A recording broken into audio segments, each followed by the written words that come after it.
Hello बच्चों, कैसे हैं आप लोग। मेरा नाम भूपेंद्र कुमार त्रिपाठी है। तो आज से आपकी लाइव क्लास शुरू हो रही है।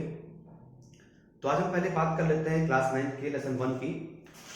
पहले हम ये बात कर लेते हैं कि हमारे सीबीएसई ने कुछ हमारा कोर्स कम कर दिया है। तो पहले बात कर लेते हैं कि हमारा चैप्टर 1 है, उसके कौन कौन से टॉपिक्स रिमूव किए गए।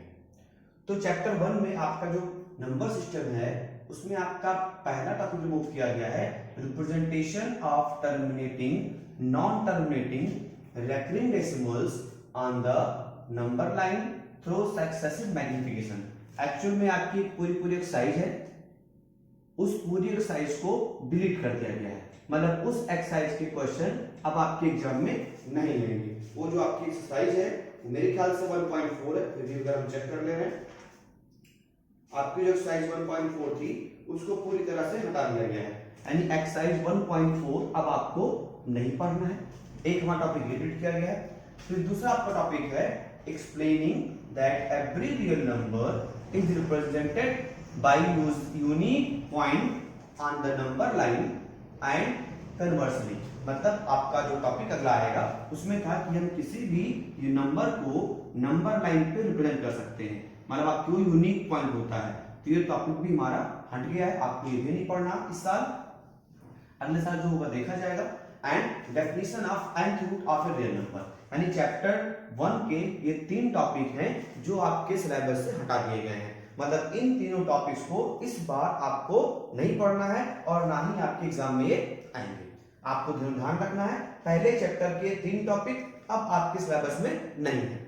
आज जैसे जैसे हम पढ़ते जाएंगे वैसे वैसे हम आपको बताते जाएंगे कि कौन कौन से टॉपिक आपके किस चैप्टर से निकाले गए हैं। कुछ आपके चैप्टर्स भी डिलीट किए गए हैं, जैसे आपका चैप्टर 5 ये आपका था यूक्लिड्स डिवीजन लेमा ये, और चैप्टर 9 ये आपका था area of parallelogram and triangles. तो ये दोनों चैप्टर पूरी तरह से डिलीट कर दिए गए हैं। अब इनके टॉपिक्स आपको नहीं पढ़ने हैं। तो 2 चैप्टर ये पूरा हमारा खत्म हो गया और हर चैप्टर से कुछ टॉपिक्स हमारे कम किए गए हैं, जो जैसे जैसे पढ़ते जाएंगे वैसे उनकी बात हम करते जाएंगे। इससे आपका जो कोर्स है वो लगभग 30% तक रिड्यूस कर दिया गया है। और ये मैथ में ही नहीं, ये आपके हर सब्जेक्ट में, यानी कि साइंस में भी, एसएसटी में भी, और आपका हिंदी और इंग्लिश, इन सारे सब्जेक्ट्स में आपके 30% कोर्स को कम कर दिया गया है। तो ये आपका हो गया जो हमारा चैप्टर 1 में घटाया गया है। अब इसके बाद हम अपना लेसन 1 शुरू करते हैं।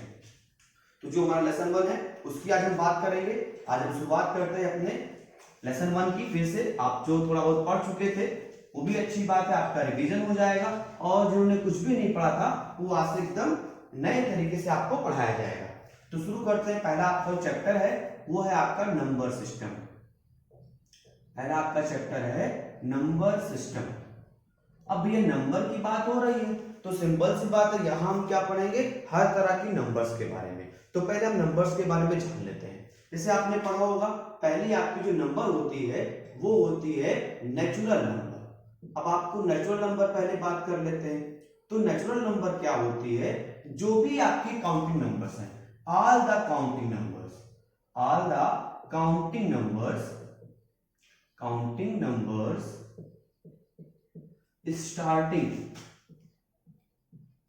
starting from 1 are called natural numbers, are called natural numbers। यानी जितनी भी आप नंबर्स पढ़ रहे हो, आज तक आपने जितनी भी नंबर्स पढ़ा, जहां से आपका 1 से शुरू हो रहा है और 1 से लेके इन्फिनिटी तक जितनी भी नंबर्स हैं, that all are natural numbers. बात क्लियर है। जो भी आपने नंबर्स पढ़ा 1 से के इन्फिनिटी तक जितने भी नंबर्स आप काउंट कर सकते हैं, सबको हम बोलेंगे आपका नेचुरल नंबर। इसके बाद फिर आता है दूसरा हमारा होल नंबर। अब सोच रहे भैया होल नंबर क्या है, तो देखिए होल नंबर में और नेचुरल नंबर में सिर्फ एक डिजिट का डिफरेंस है, वो आपकी डिजिट है 0। जैसे हमने यहां पर कहा all the counting numbers starting from 1, तो वो आपकी हो गई नेचुरल नंबर। और all the counting numbers starting from 0 are called whole number. मतलब अगर आपकी नंबर 1 से स्टार्ट हो रही है तब तो आपका बन जाएगा नेचुरल नंबर, और जैसे आपकी नंबर 0 स्टार्ट से हुई तो आपकी बन जाएगी होल नंबर। ये हमारा टॉपिक हो गया। अब उसके बाद फिर हमारा आता है भैया होल नंबर के बाद फिर हम पढ़ लेते हैं इंटीजर के बारे में। तो क्योंकि हम यहाँ पे क्यों पढ़ रहे हैं, क्योंकि ये सारा हमारा यहाँ पर यूज होने वाला है। तो अगला हमारा आता है इंटीजर्स। ये भी आपने थोड़ा बहुत पढ़ा होगा क्लास 8 में। इंटीजर्स क्या होती हैं, जितनी भी काउंटिंग नंबर्स हैं, all the positive counting numbers, all the positive counting numbers and negative counting numbers, negative counting numbers including with zero, including with zero are called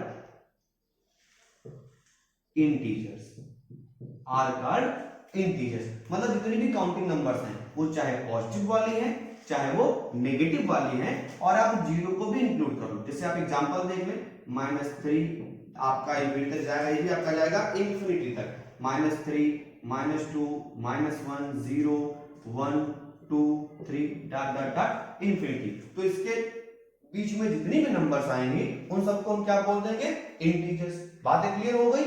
integers हो गया, हमारा नेचुरल नंबर हो गया, हमारा होल नंबर हो गया और इंटीजर हो गया।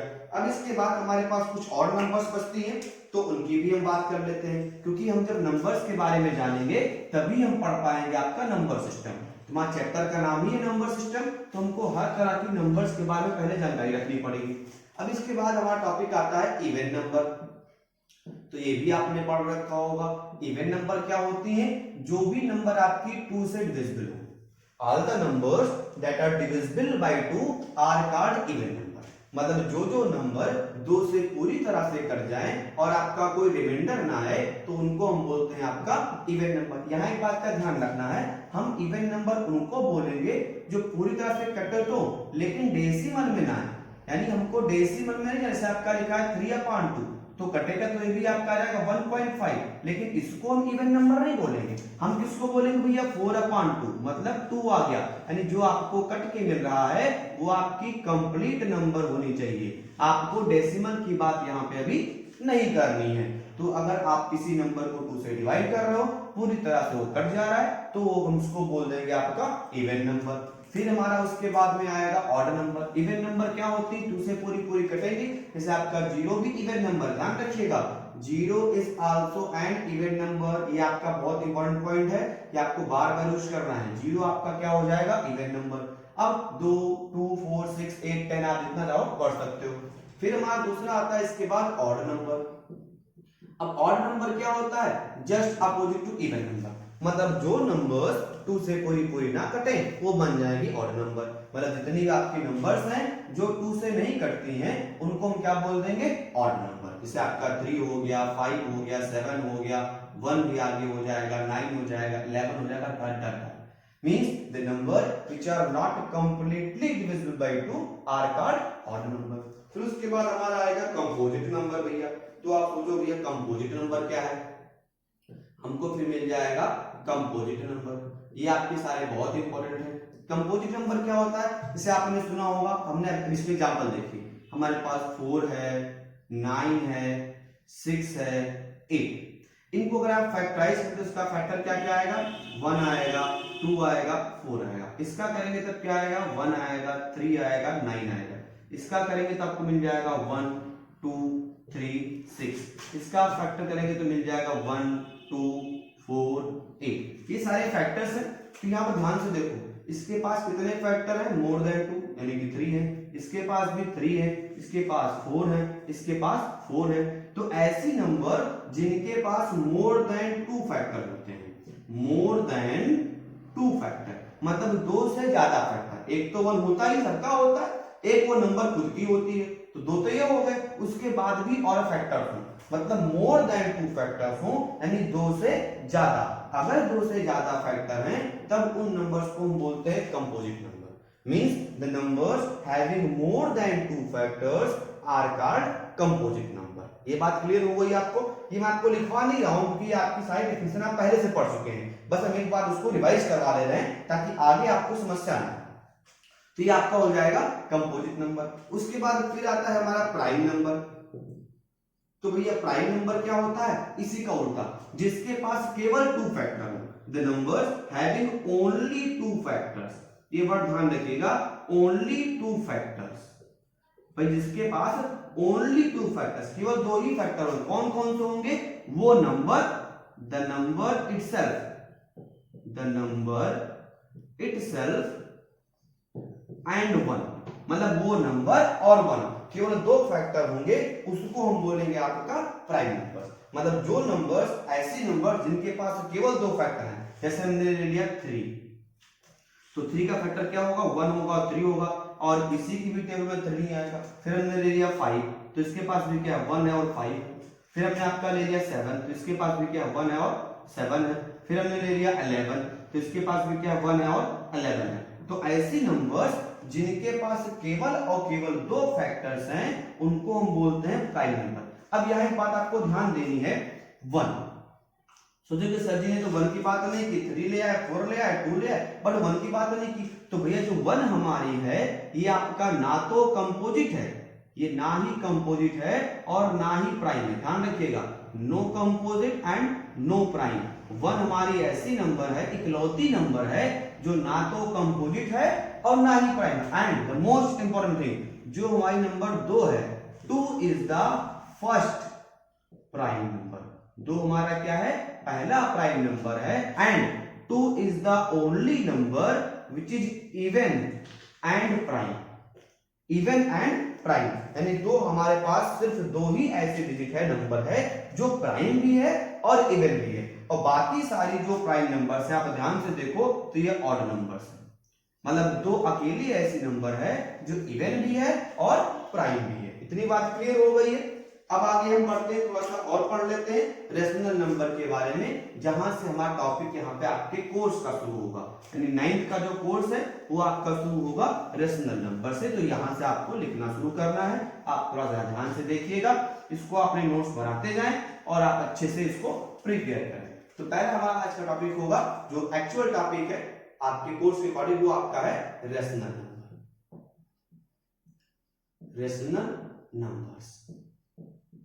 अब इसको ध्यान दे भैया, आपने इसके बारे में क्लास 8 में पढ़ा हुआ है। तो देखिए, any number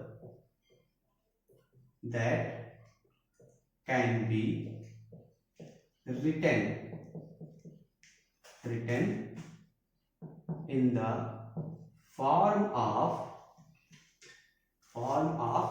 P upon Q, where P and Q are integers and Q does not equal to 0, are called rational number, are called rational number। Examples में भी आप देख लें, जैसे आपके पास है 3/4, 6/9, 6/9 है करके आप 6/8 कर लें, 10/5, 9/2, 7/8 etc। यानी जो भी नंबर्स, आप इसको नोट भी करते रहिएगा, any number that can be written in the form of P upon Q, where P and Q are integers and Q doesn't equal to 0, are called rational number। आपके सामने एग्जांपल है। अब देखिए, इसके बाद कुछ प्रॉपर्टीज इसकी हैं, प्रॉपर्टी पर आपको समझाई दे रहा हूं। देखिए, there are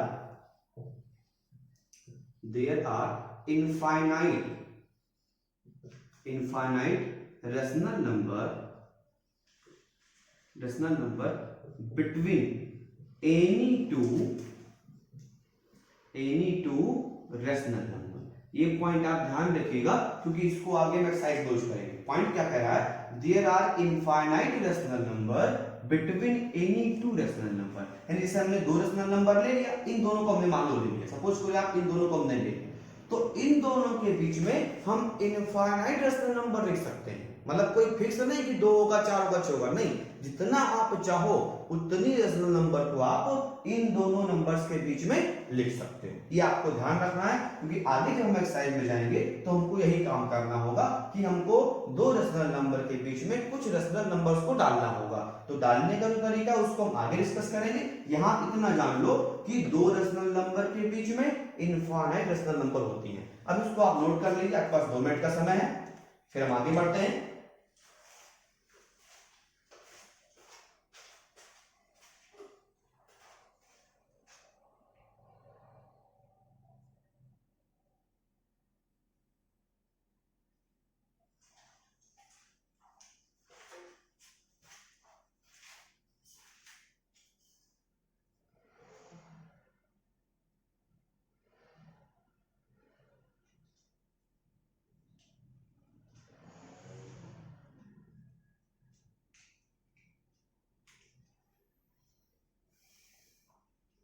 चलिए, तो मेरे ख्याल से आपने इसको नोट कर लिया होगा, तो आगे बढ़ते हैं। अब आते हैं एक्सरसाइज 1.1 पे।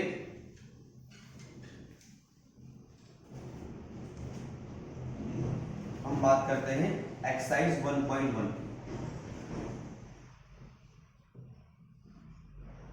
ठीक है, तो भैया पहला यहाँ पे हमारा क्वेश्चन है, is zero a rational number? Can you write it in the form of p upon q, where p upon q, p and q are integers and q does not equal to 0? ध्यान दीजिएगा, पहला हमारा question कह रहा है कि क्या zero rational number है? क्या आप इसको p अपान q के फॉर्म में लिख सकते हैं, जहां पे p अपान q इंटीजर्स है और q does not equal to 0?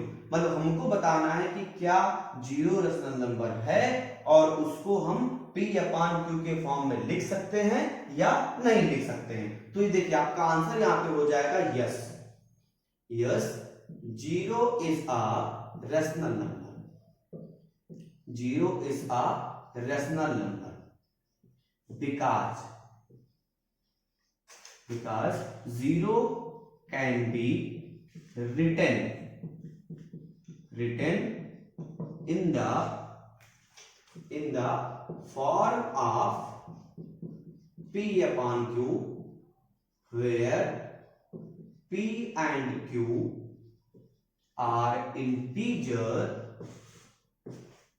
and q does not equal to 0। अब सोच रहे हो कैसे लिखेंगे? देखो भैया, दैट इज अगर हम 0/1 लिखते तो आप ध्यान दीजिए, आप जानते हो कि 0 अगर आपका ऊपर है और नीचे कोई भी नंबर है तो आंसर तो 0 ही आना है। तो 0/1 हमने लिख दिया। अब देखो 0/1 लिख दिया तो 0 भी इंटीजर है और 1 भी इंटीजर है, तो p भी इंटीजर और q भी इंटीजर और q does not equal to 0 भी है, क्योंकि q की जगह पर क्या लिखा है? 1 लिखा है। इसको आप और लिख सकते हो, आप 0/2 कर दो, आप 0/100 कर दो, आप 0/1000 कर दो, कुछ भी आप कर सकते हो, क्योंकि 0 इंटीजर है। अब आपको ध्यान रखना है कि 0 अगर न्यूमरेटर में है तब तो सही है। हमने बार बार कहा q does not equal to 0। इसका रीजन क्या है कि अगर आपने किसी भी नंबर के नीचे 0 लगा दिया तभी आपका बन जाता है अनडिफाइंड। ये क्या बन जाएगा आपका? अनडिफाइंड। मतलब किसी भी नंबर को आप 0 से डिवाइड नहीं कर सकते, क्योंकि 0 से डिवीजन पॉसिबल नहीं। आप डिवाइड करते जाओगे कुछ भी आपको आंसर नहीं मिलेगा, तो इसलिए 0 आपका नीचे नहीं हो सकता, लेकिन 0 को हम ऊपर लिख सकते हैं, क्योंकि 0 अपान कुछ भी करोगे आंसर आपका आएगा 0। ठीक है, तो पहला हमारा क्वेश्चन था कि क्या 0 रेशनल नंबर है? तो यस, ऑब्वियसली 0 हमारी रेशनल नंबर है, उसको हम p अपान q के फॉर्म में लिख सकते हैं, जहां पे p एंड q इंटीजर है और q does not equal to 0 है। इसको आप नोट कर लेंगे। फिर हम बढ़ते हैं क्वेश्चन नंबर 2 की तरफ। तो देखिए, क्वेश्चन नंबर 2 आपसे कह रहा है कि आपको लिखना है find 6 rational numbers between 3 and 4। मैं क्वेश्चन भी लिख दे रहा हूं, फाइंड 6 रेशनल नंबर्स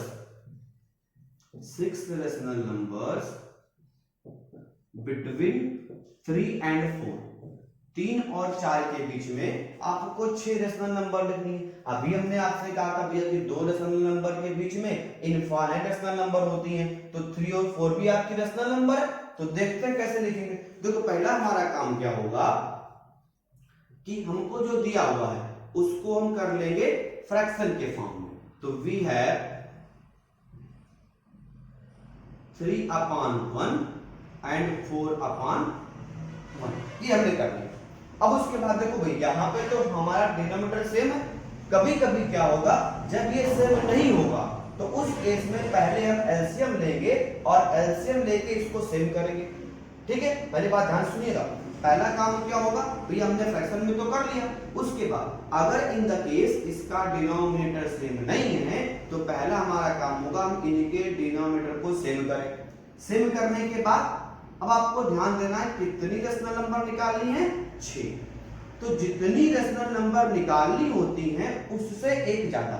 जैसे 6 निकालना है तो 6 + 1 यानी कि 7 निकालना है तो 7 + 1 यानी कि 8। जितना निकालना है उससे एक ज्यादा से न्यूमरेटर और डिनोमिनेटर दोनों को हम मल्टीप्लाई कर देंगे। ध्यान दीजिएगा, जितना निकालना है उससे एक ज्यादा, मतलब 6 निकालना है तो 7 से, 7 निकालना है तो 8 से, 8 निकालना है तो 9 से, 4 निकालना है तो 5 से, मतलब जितनी रेशनल नंबर निकालनी है उससे एक ज्यादा। तो आप देखिए, since we have to find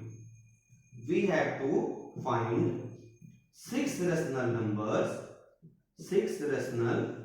numbers between 3 and 4 या 3 by 1 and 4 by 1, therefore, अब यहां देखने बगल में थोड़ा सा जगह का अभाव है, therefore we multiply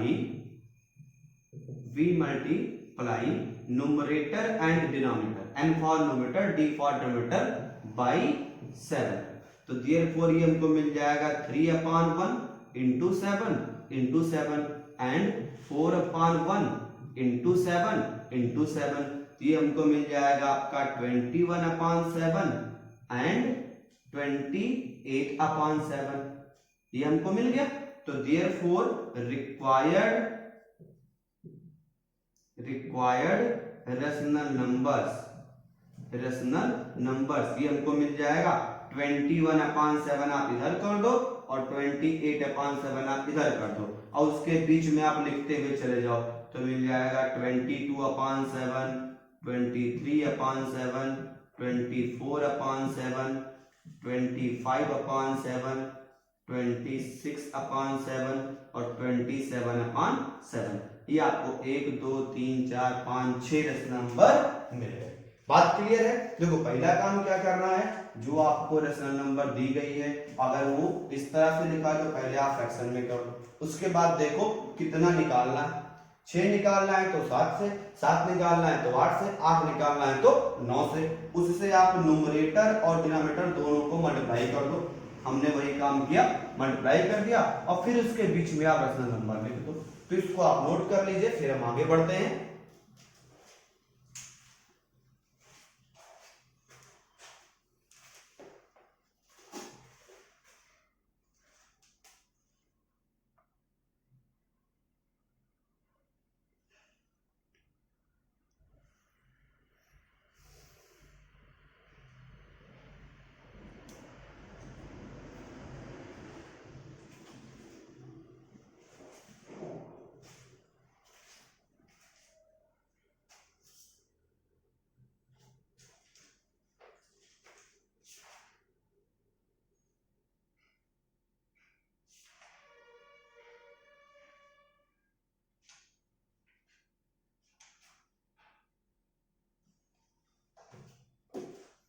जल्दी से नोट कर लेगा तो हम पानी दे देता।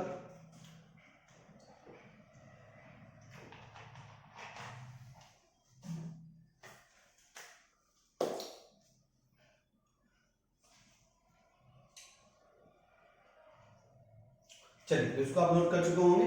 अब आगे बढ़ते हैं क्वेश्चन नंबर 3 की तरफ।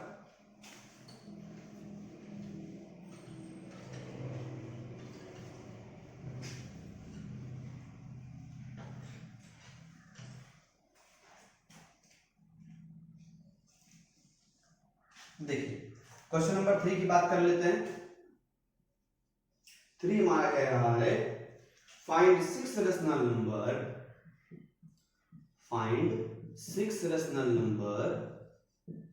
सॉरी 6 नहीं 5 है, फाइंड 5 रेशनल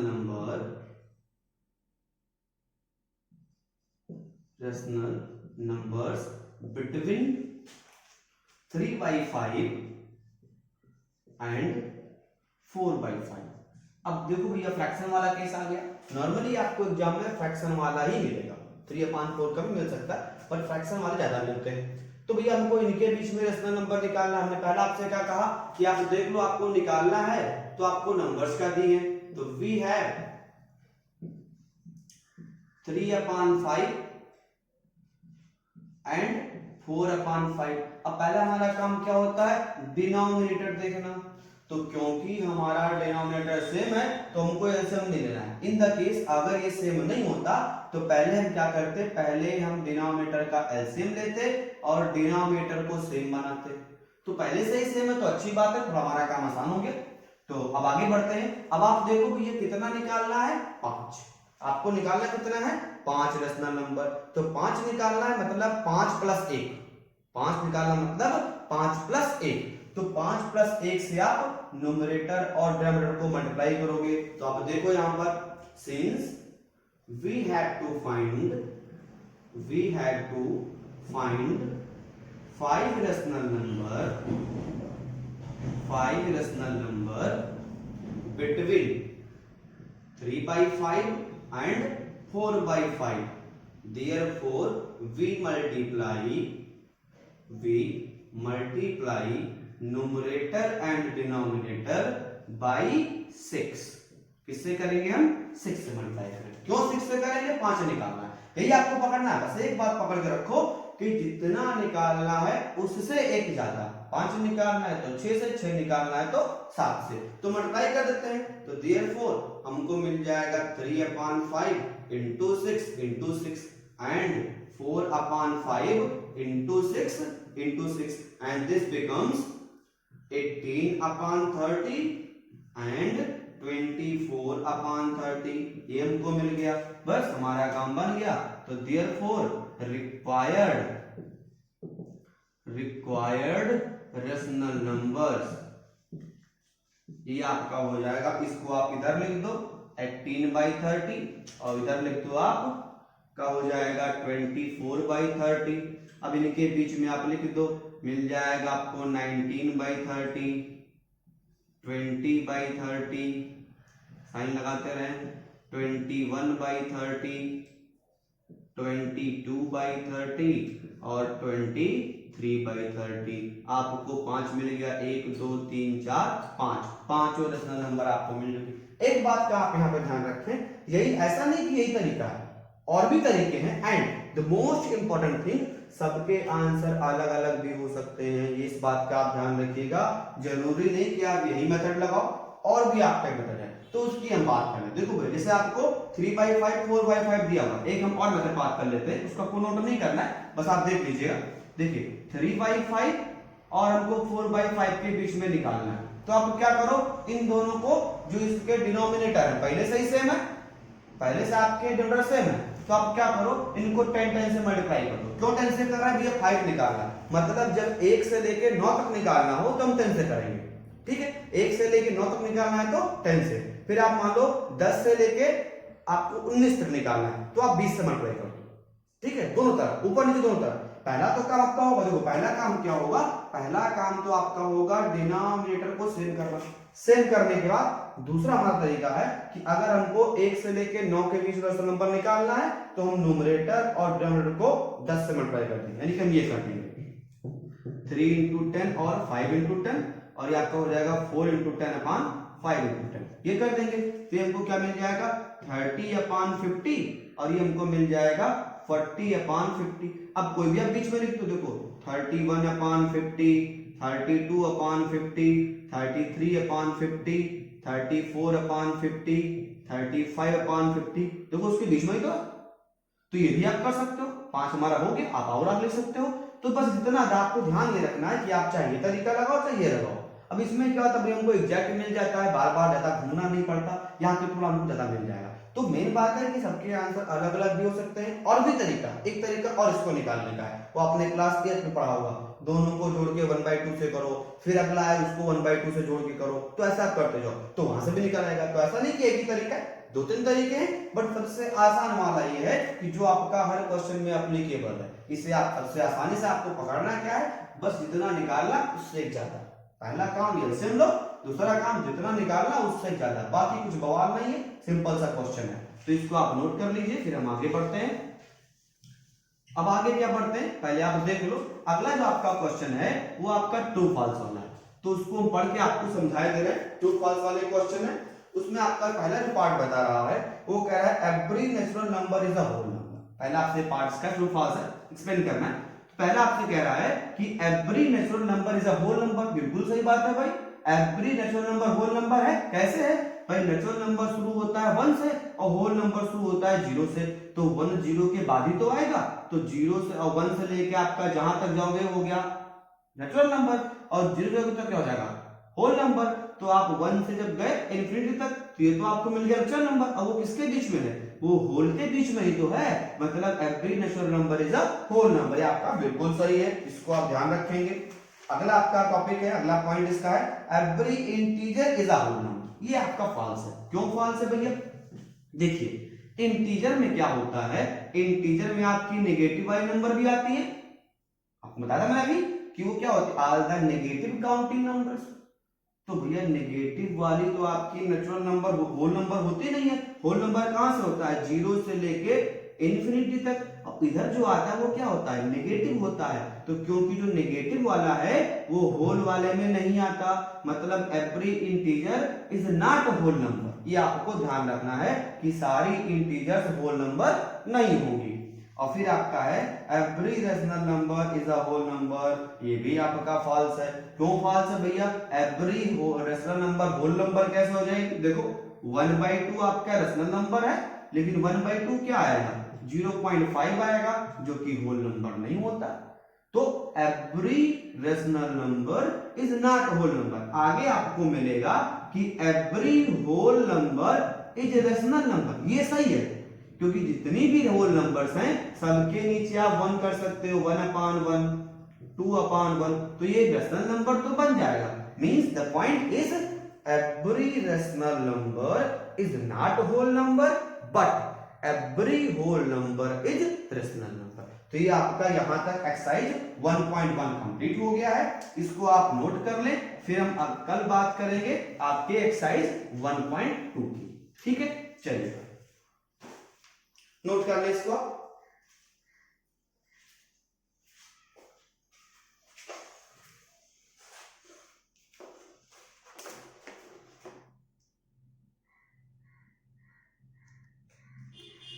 चलिए मेरे ख्याल से आपने नोट कर लिया होगा।